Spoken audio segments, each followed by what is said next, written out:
Good morning, planet Earth. Good morning to my friends out there. You know who you are.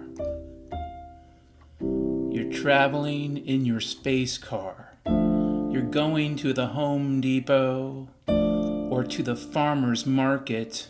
You're going to get fresh cut cabbage. You're going to get artisanal cheese stuck in your butt. But it's okay, 'cause Dr. Grumble's on the way. He's got a new kombucha. He sells it at Booth 17. It will make you stylish and powerful. It'll turn your tomatoes green. Because it's August the 15th and it's Saturday, 2026, right after 7:30 a.m. here on the Olympic Peninsula. And it's your good friend Dan.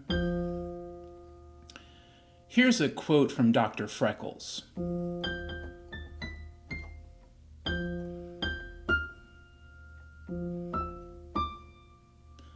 I'm here for the cope porn. I just want the cope porn. Just give me the cope porn. That's it. Now, what do I mean by cope porn? Well, you know what coping is. We gotta cope. Something bad happens, you have to cope. Stuff doesn't turn out the way you always want it to. You need to cope with it. Coping is something we have to do, and under normal circumstances, we cope with shit to get through it, and that's okay.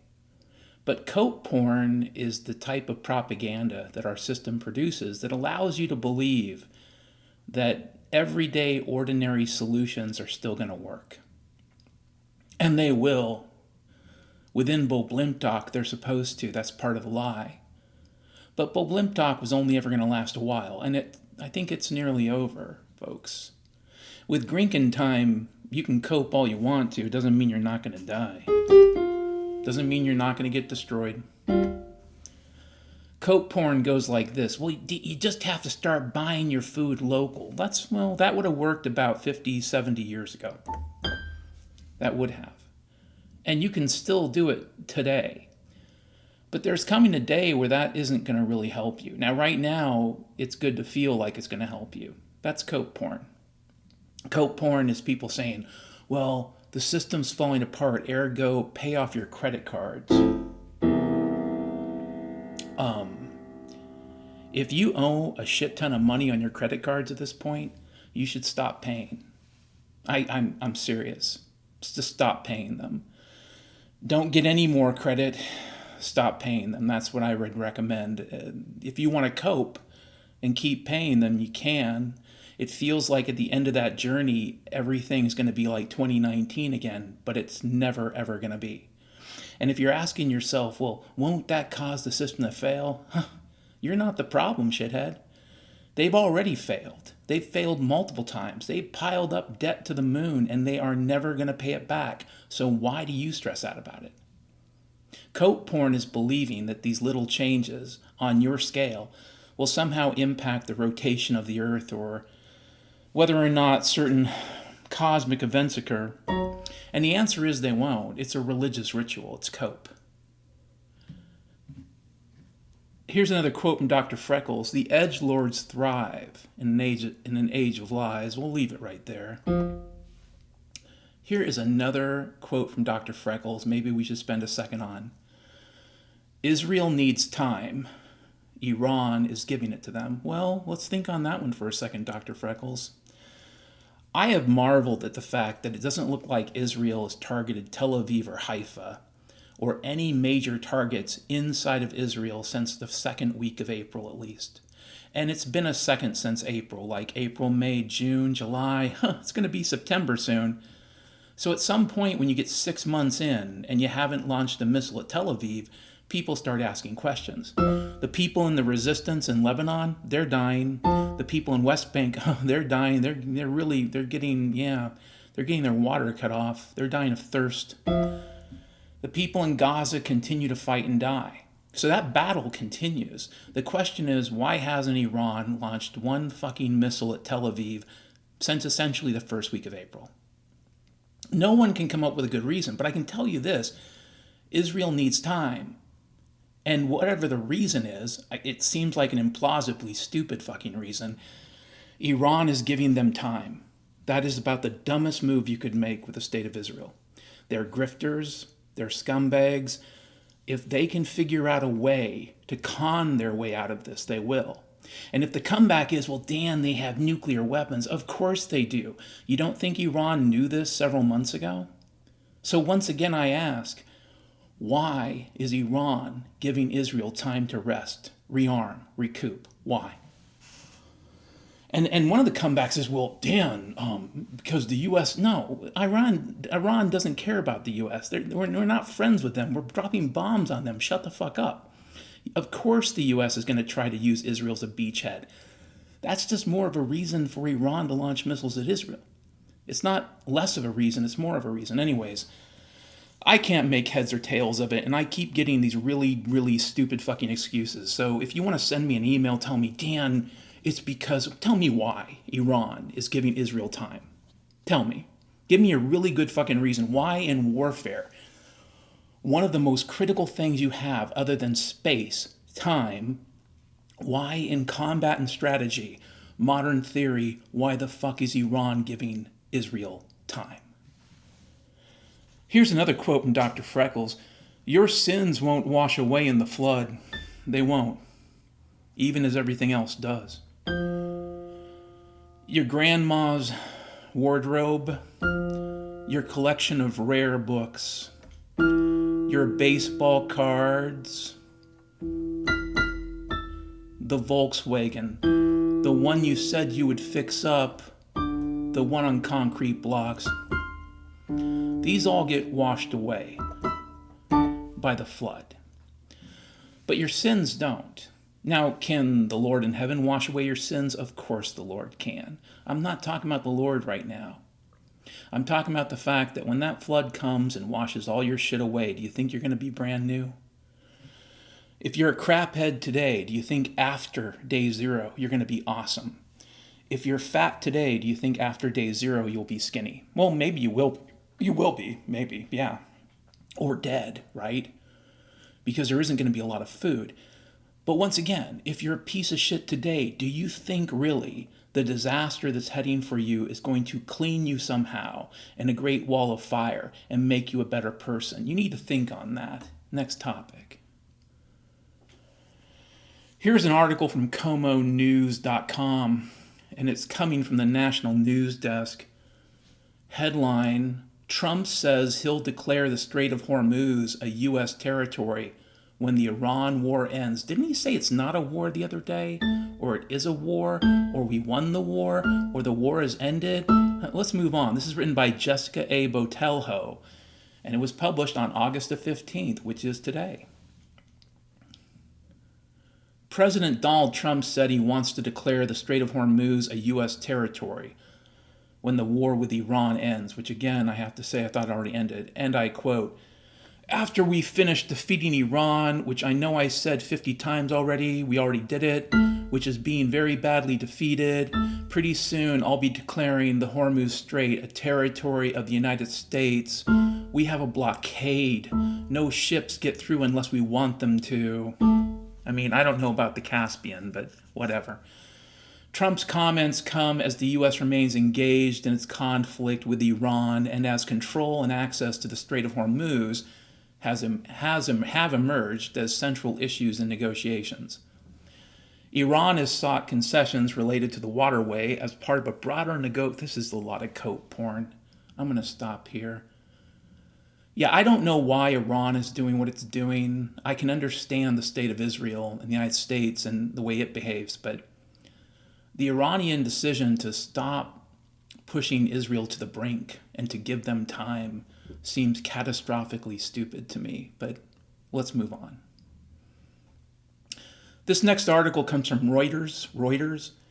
Headline, Israeli settlers divert Palestinian water to fill West Bank pool. This was published on August the 13th, and it was written by Paisha Magid. On a searing summer day, Israeli settlers splashed in a West Bank pool created by siphoning off water that had irrigated Palestinian crops, one of many seizures of water resources across the occupied territory. The spring served as a lifeline for the nearby village of Fazail in the fertile Jordan Valley, where Palestinians have relied on it for generations for food, probably hundreds of years, employment, and to supplement irregular Israeli supplies to their domestic taps. I'm sure they are irregular. Our water supply remains cut off to this day. I'm going to stop right here. Like I said, I don't know why the Iranians are providing extra time for the state of Israel. But if you believe this conflict is real, if you think it's a real thing, then Israel's using the time to do exactly what it always did, and that is to do shitty things. This is another shitty thing they're doing. A lot of the edgelords that are supporting the state of Israel, especially some of the weird Christians that are, and I say weird Christians because I don't know how an actual Christian could support the state of Israel at this point, but a lot of weird Christians they'll get pissed off because of people that squat. I'm talking about the squatters who move into abandoned buildings, abandoned malls, abandoned structures. The key word is abandoned. These homes that the settlers, the Zionists, are stealing, they're not abandoned. They're kicking families out of their homes. Now, today you have homeless people in the United States of America occupying homes, buildings, structures that are abandoned. And the banks don't even want to sell them. They simply want to hold on to them to keep the artificial prices. So these same people who want the sheriffs and the ICE people and Trump's shock troops to go in and clear out abandoned buildings are the same people that support these squatters in the West Bank called the settlers. They should call them squatters, right? If we're going to use our words correctly, Mr. and Mrs. Mega, call them fucking squatters. They're stealing water, they're stealing property, they're kicking people out of their homes. If a bunch of homeless people in Seattle went into one of the nicer neighborhoods and kicked a family out of its home, what do you think people's response would be? Well, gee whiz, Mr. and Mrs. Copium, apply that to the Palestinians. Their property is being stolen. Their land is being squatted on. Their water is being diverted, and they're starving to death, and they're dying of thirst. Tell me how you make sense of this, and ask me, Dan, why are the Iranians simply letting the Israelis get away with it? I don't know. Maybe we'll find out soon.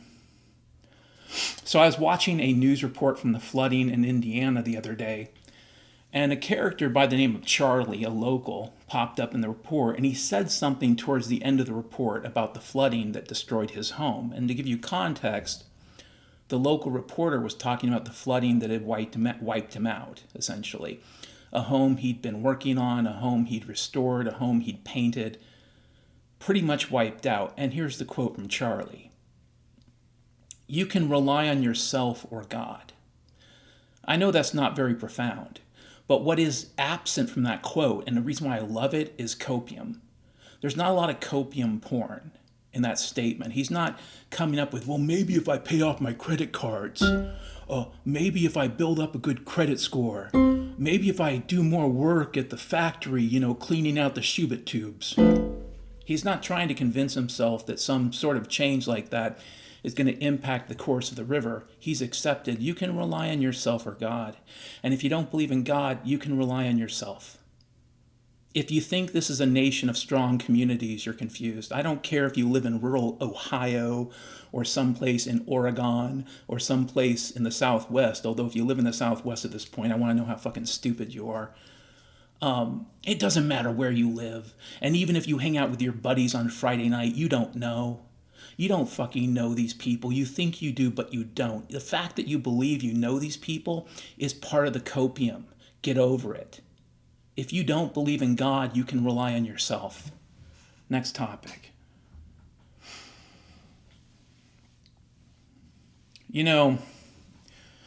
There is one thing you can rely on, though. In this time of struggle and pain, you can rely on them. That's Omega Force. Omega Force powered by Seaflow. Powered by Seaflow burritos, suppositories, and butt plugs.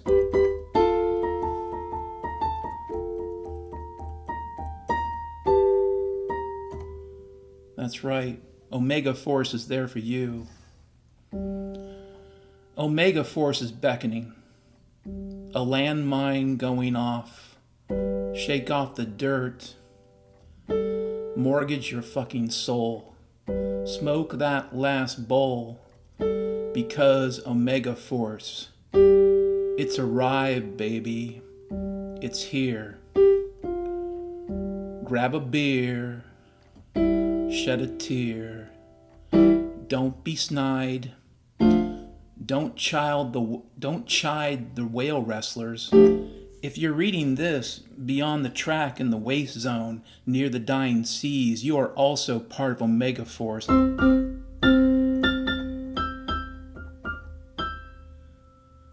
Omega Force soldiers eat fast. When we make love, it lasts a long time. The bitches swoon. Like a loon, she screams, not mean. I love you, Omega Force. Omega Force loves you too, boo.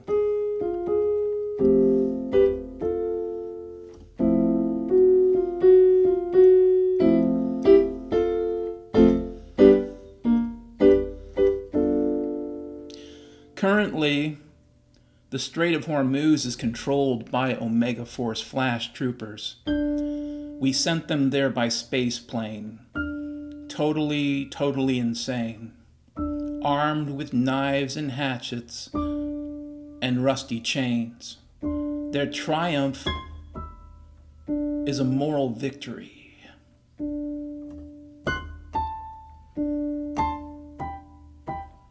Omega Force Sky Navies dishing out brown gravy, making a lazy Susan and an old hag lose their legs as Omega Force Delta squads show off their bods on the Hot Wheels display. Omega Force soldiers are always ready for Freddy, ready to get rockin' and take the train to Funky Town. Crimson gown worn by her, just a blur in your foot, a burr in your foot. But keep running, and soon you'll see victory. Omega Force time is not normal time. It is measured in bullets and brine and cotton weave sweaters and bloody old tampon factories where it gets messy and your home, burned and buried, is forgotten in the slime. Omega Force dresses like the streets, nothing neat or fancy. Just chancy hookups and love quadrangles made of Powerpuff pudding and red jello. We are never seen or believed because we skeeve on the edge, near the ledge, where the rat curdles collect and donut masters relent before the coming storm. If you are homeless, you are Omega Force, X-ray bleeding edge, night warriors.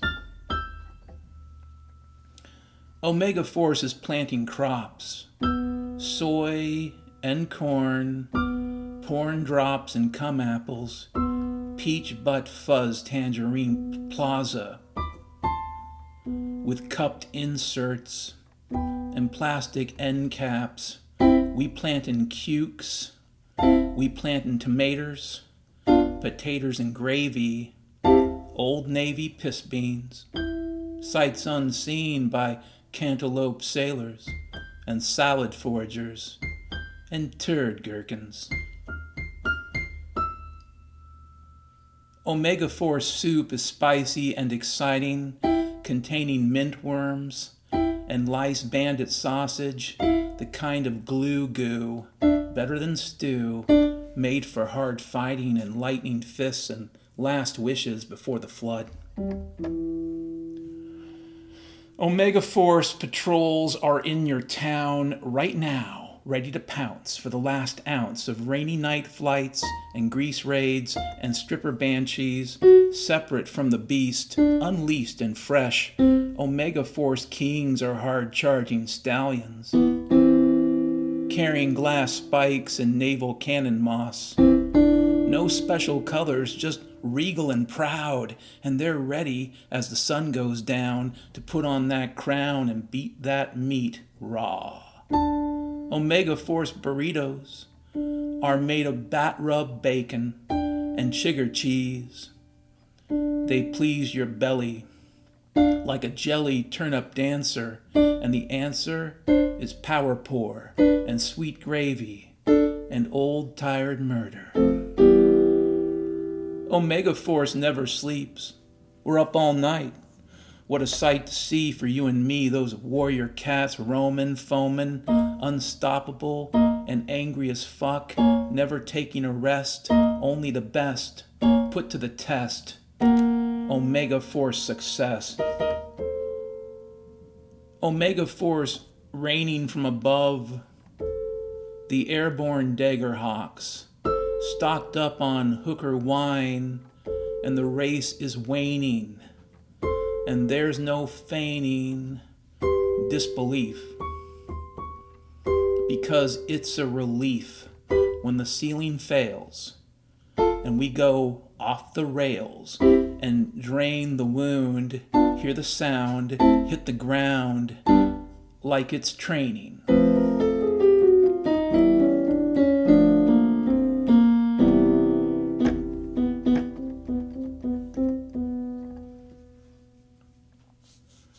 Omega Force mourns for the scorned whiskey travelers and gypsum gentry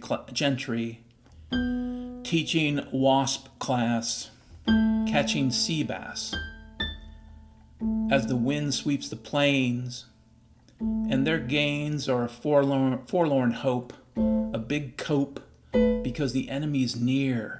Crack a beer, eat a burrito, it's neato when Omega Force is finito.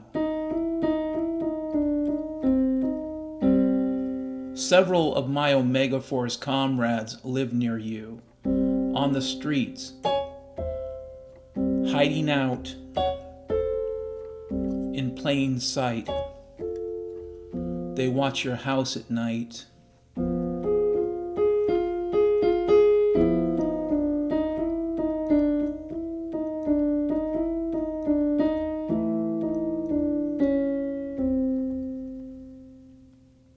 So yeah, things are kind of crazy, but at least we have Omega Force, and that's something we should be cheerful about, hold on to, you know. I have a link to a news report about a rabies positive bat that got stuck in a woman's hair, her bouffant probably, right? Some sort of hairdo, a hair trap, when she was out in the Olympic National Forest. I don't know. You can look into that if you want to. I have another link to a news article about how they're saying they're going to fix that Key Bridge. You know, that Francis Kotsky Bridge in Baltimore, right? They're going to finish it by 2030.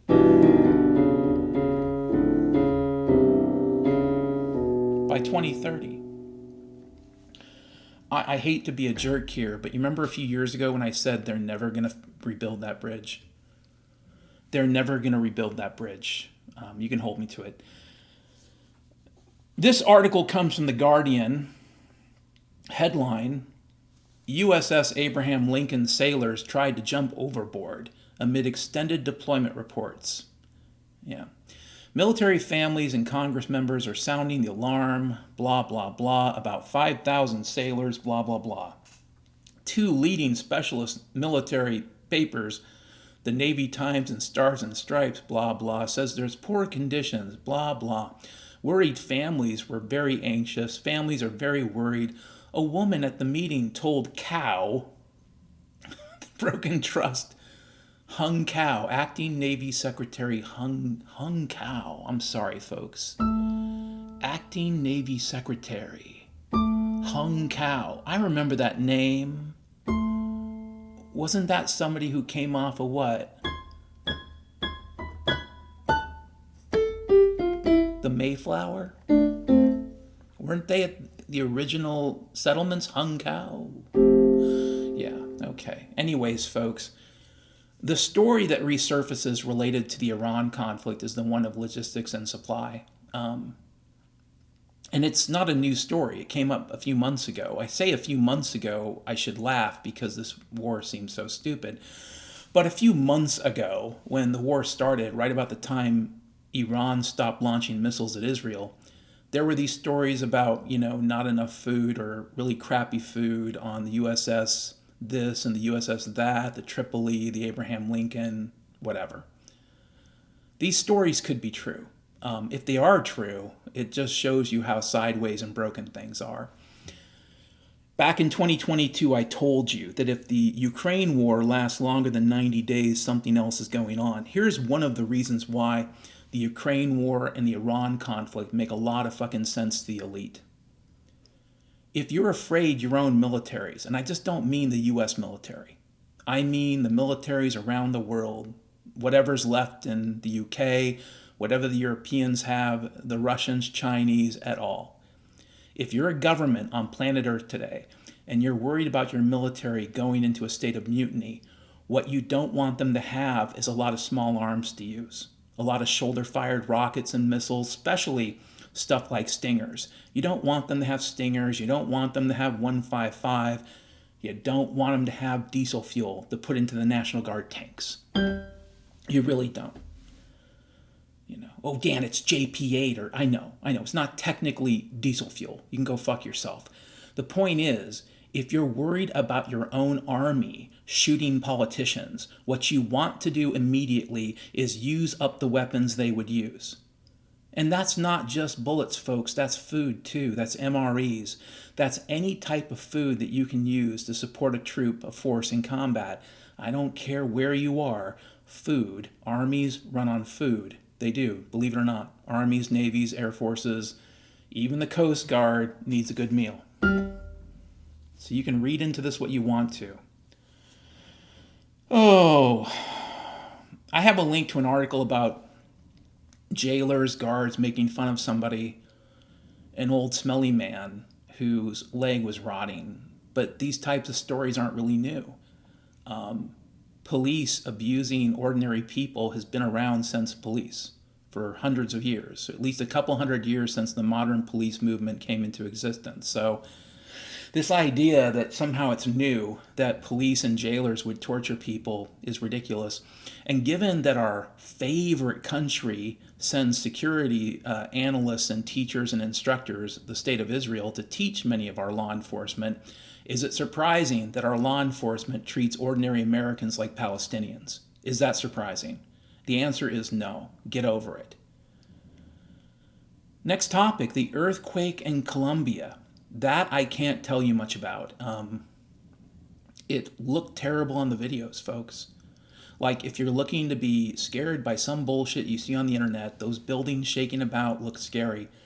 But I don't have any solid evidence about anything going on there right now.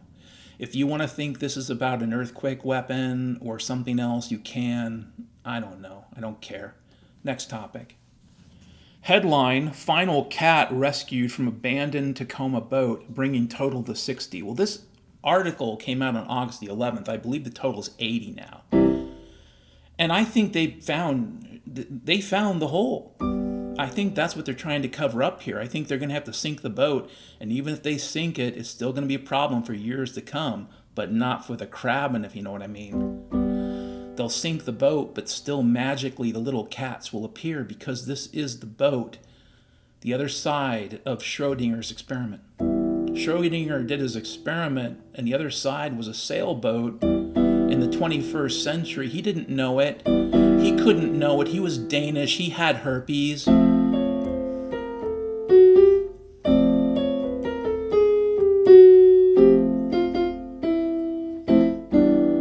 So they found a bunch of cats on this boat, but folks, it could be the Schrodinger hole, the other side of the Schrodinger hole, and this is where the cats pop out, the ones that are supposedly dead, but you can look into that yourself if you want to. They should call it Schrodinger sailboat, is what I think. Here's a quote from Dr. Freckles. If shit is hickory smoked, it's still shit.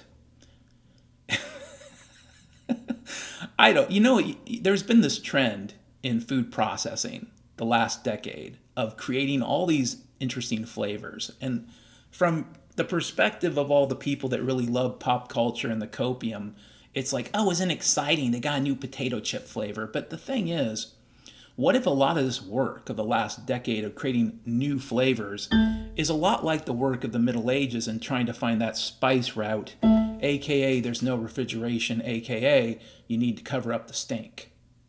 A great reason for coming up with all these new flavors is to cover up the fact that we're eating a lot of food coming out of warehouses at this point. Not all of it, but a lot of it. And they got to cover up the stink because that food starts rotting the very moment it gets picked. I don't care how many hormones you apply to it. I don't care about your industrial freezer in LA. If you know, you know. Once it gets picked, it starts rotting. If your shit is hickory smoked, if your shit is double fried, if your shit is covered in chocolate with sprinkles of shrimp, it's still shit. Next topic. But Dan, I know it's your coat porn. Here's another quote from Dr. Freckles. In every photo, picture, painting, there is a demon. I mean it. Barely visible in the distance, coming straight at me. You take me to a museum. I could be watching a nature show, and I become fixated at the horizon. I could be watching an animation, and I look towards the depths of time. And coming at me, starting slowly, picking up speed, I can barely see it, are those two red glowing eyes of a demon in the distance coming straight at me.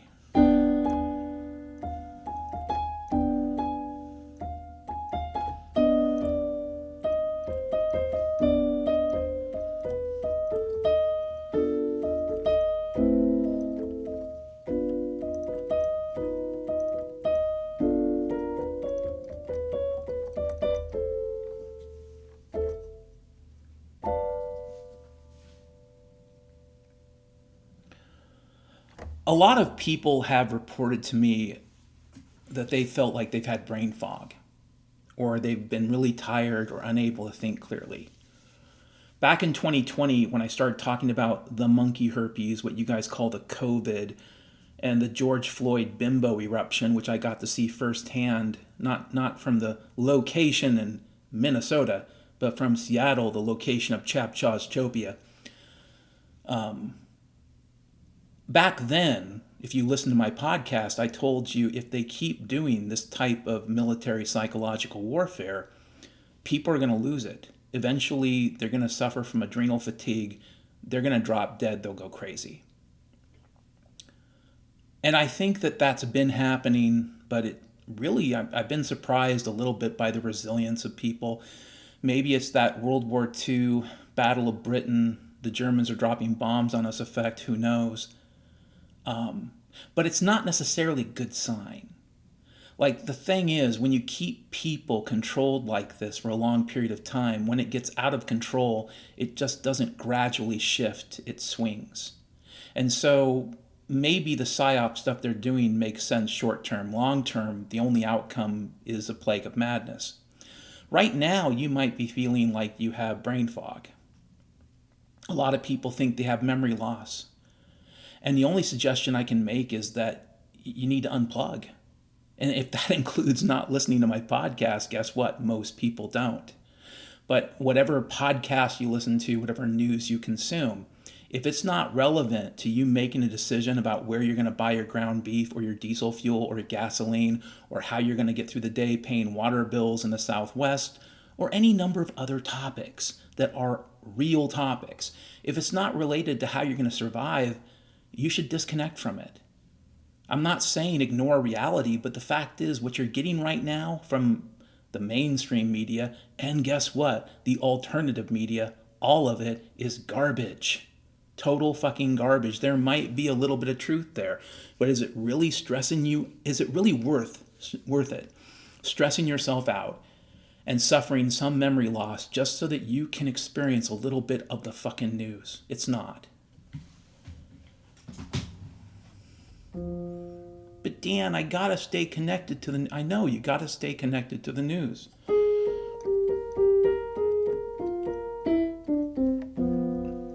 I gotta stay connected to the news, Dan. I gotta stay connected. I am the burrito master. I am the burrito master. My power fork with spork yolk and broke back grease. I will never cease to bring you the ground meat from the seat of the sweet treat alabaster.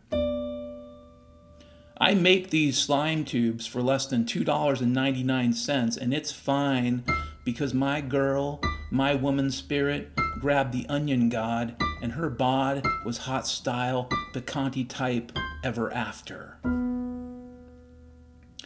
The flesh burden, it's hurtin', and your own cost to the boss and the mayor is too much. So the factory churns and burns with old Aunt Mabel from the stable to the abattoir, a craftier cheese. I can't stop wanting that frothy wheel after the meal, my teeth yellow and raw, stuck in my craw, the bone mantle, the grizzle, the muscle gird, and then the soup from the poop pipe, one swipe, and it leaves with ease. I make burritos at midnight from the discards of Texas toast nightmares. My woman demands hot power liver ointment type burritos for prices that make sense. That's copium. I use old meats left at the Chevron in plastic cases, sold by old dirty Jesuits. I can make you a burrito for $2. It's guide sleeves. And you smell the breeze to find the chugger loot. You'll scoot on down to the Emporium and buy some gut slab, then go to the Razor Bakers and purchase that 50% asbestos flour for making fine style tortillas. Jug flesh and pond walnuts are the toppings, and these grow near the abandoned chemical plant, the one where those nuns went missing 5 years ago. The whole thing takes no time to cook using arc welders and acids for $2.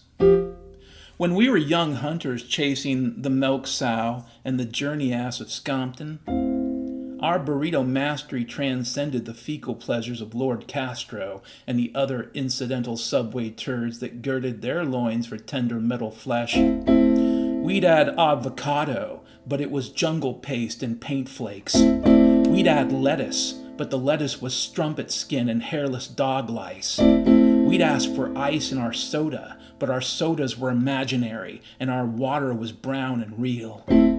Our burritos were cheap and plentiful. Our women were full of crabs. That's burrito magic. That's what she called it when she grabbed my nuts and shoved her free hand up my ass. Burrito magic.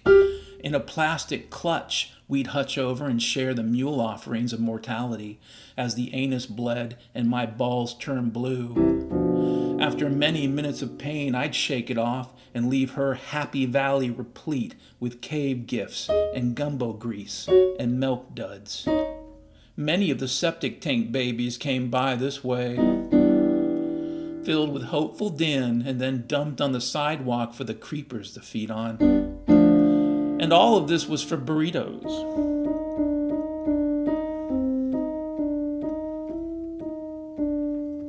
But the doob freaks, the ones that eat brown slick, they are the worst of the Gargantorg wiggle farmers. My third burrito wife, we thought we'd made it for life, a strife world bejeweled in vibrant tones, and boned beef as she queefed, leapt past the dome, and then we could roam like nightmares at the county fair, made for two, a burrito wife for you.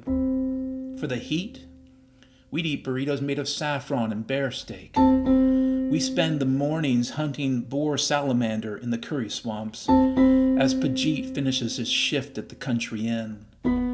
In the evening, we wear bonnet gowns and douse ourselves in pigeon whiskey and burn away our sorrows.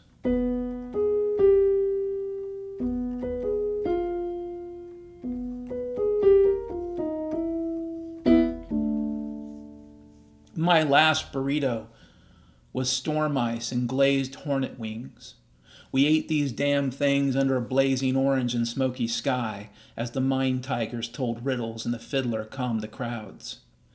Ministers in torn clothes sing songs of coming days, and the haze breaks, and beyond there's a dragon called Burrito Mastery 9000. Women, forlorn by lost love, point their naughty fingers at the smoke and chant, he's woke, he's not broke, and the golden shower commences, and the women slather themselves in goat urine. So we say goodbye to our burrito nightmare. Goodbye, burritos. Goodbye.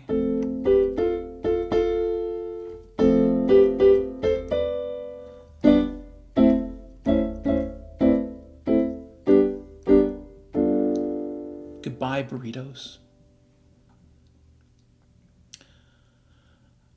So I'd like to revisit something before we shut things down. If you're feeling tired and burnt out, there are things that you can do. You can try to get more sleep. If you're feeling confused by the bullshit, there are things we can all do. We can sort of disconnect from it. I'm not going to tell you what to believe. I mean, I have opinions. Of course I do. You listen to my stupid ass podcast. But at the same time, I think one of the worst things happening right now is people are being overloaded. So step away from it. If that means stepping away from all your social media for a week or two, do it. If that means going on a walk without your smart device, ironically named, do it. Okay? Cut yourself some slack. If you have a little bit of brain fog, it's not something you did, in my opinion, that was wrong. It's just something that's happening to just about everybody right now living in the ordinary world. People are being overwhelmed. If you're wondering if life today is a little bit more complicated than life for your grandparents, it is. And that complication is not adding value. It's not making your life better. So you are being burnt out at every end. And then, yeah, in a lot of cases, you're living an unhealthy lifestyle because that's the lifestyle they engineered for you. The Norman Borlaug burrito lifestyle. And the fact is, folks, that lifestyle kills people. It's been killing people with diabetes, heart disease, and cancer for a long time. For my whole lifetime, at least. That Norman Borlaug Green Revolution way of life. Do what you can to disconnect from it. If you're thinking to yourself you're not doing enough, if you think you need 3 more jobs, I got to tell you something right now. Maybe you have to make more money. I know I do. I reach the middle of the month and I'm out of money. That's the simple reality. And if I spent my money perfectly, as of right now, would have $200 in my account. As such, I don't, because I don't spend my money perfectly, so I don't have that extra $200. But I ask myself every fucking day, what the fuck would I do with it? Oh, Dan, you could invest in crypto. You could start saving for a home. Yeah, a home I'll buy when? In the year 2088? And if your answer, well, Dan, if you save a little after... No. Copium. Shut up, copium. That's porn. That's coke porn.